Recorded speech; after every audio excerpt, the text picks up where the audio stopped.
So, as I'm sure you know, last weekend saw the release of the Miraculous New York special. After what was a bit of a lackluster reception to Season 3, Asterix and the team really need to deliver to get back into fans' good graces, and for the most part, I think they succeeded and addressed a lot of the complaints that people have had about Season 3. Although, obviously, there were still some lingering problems. For those that ship Adrienette, I think this is a treasure trove of awkward and cute moments that are planting the seeds for extreme plot progression going forward into Season 4. I think the highlight of these moments would be the dance floating through the air on the rooftop party. For me, that moment was really unexpected, as I didn't really think that touched too heavily on Adrienette just yet, and I was expecting to see more of a focus on Ladybug and Cat Noir, but honestly, it worked really well, and I think it's one of the more iconic moments from the episode. I also got the feeling that writers are starting to heavily hint that Marinette's more than just a friend to Adrien, with him hugging her on the plane, him giving her the big puppy dog eyes at every opportunity, and being heartbroken that he'd wasted her time when his dad forces him to leave New York.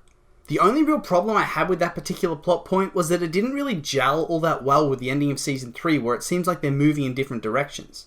But then in the opening minutes, we see Adrien shrug off Kagami kissing him on the cheek, and Marinette relegate Luca to the status of very good friend. It just felt like a complete tone shift. I don't know if this was a change of opinion, a reaction to fan feedback, or just bad continuity, but I did find it a little bit strange and out of left field. Building off the romance plotlines, I appreciated a lot that they toned down Marinette's creepy side, although there was definitely still some high-class premium cringe on offer.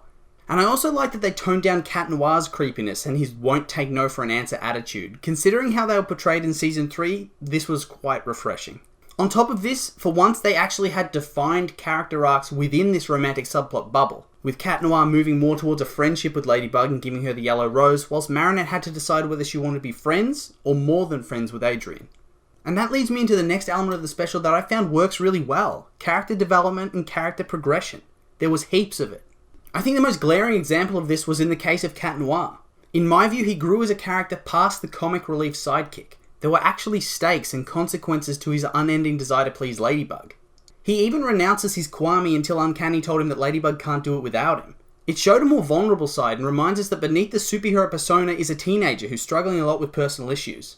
I think it sets up a potential new arc for him in Season 4. Whilst he's not going to be the saviour of Paris at the end of the episodes, he can become the heart of the superhero team. The one that motivates the others to keep going when the going gets tough.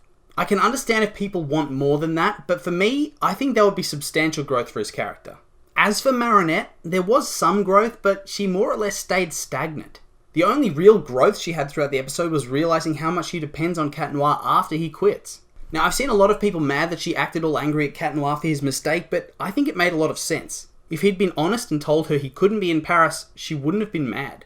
But he lied by omission, and that results in Paris getting trashed beyond repair. It's not really the same context as Miracle Queen, where the majority of the problems could be fixed. But back to Marinette's development, I thought it was interesting that she was more sad at the prospect of never seeing Cat Noir again than she was at Adrien leaving New York. Maybe she was just in shock, but I think that's something to watch out for going forward into Season 4. And then on top of that, there were even some minor characters that actually got some development for once. Sabrina actually disobeyed Chloe's orders and went and hung out with that American dude, and Alia finally got sick of Marinette's half-assed, wishy-washy attitude towards Adrien and gave us some much-needed tough love. But then, on the flip side, there were moments that felt irrelevant and bloated and didn't really need to be there. Specifically, Miss Bustier being pregnant and getting replaced by Miss Mendeleev, and then Miss Mendeleev being upset that all the kids think she's a buzzkill.